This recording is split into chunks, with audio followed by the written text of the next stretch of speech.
Katulad yung pakita noon na kapag pumupunta sa mall at nagsi-CR is naa-amaze dahil nga color blue yung lumalabas na tubig kapag pinaplush yung CR nila. Huy!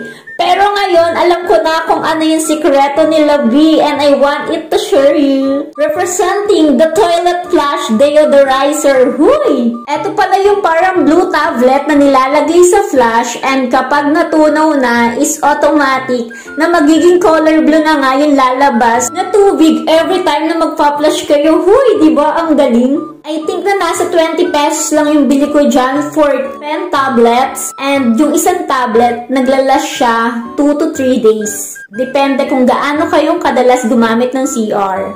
Kagandahan nga nito is medyo mababawasan na nga yung trabaho mo sa paglilinis ng bowl nyo dahil nakakatanggal na nga ito ng stain and amoy ng bowl nyo. Huy!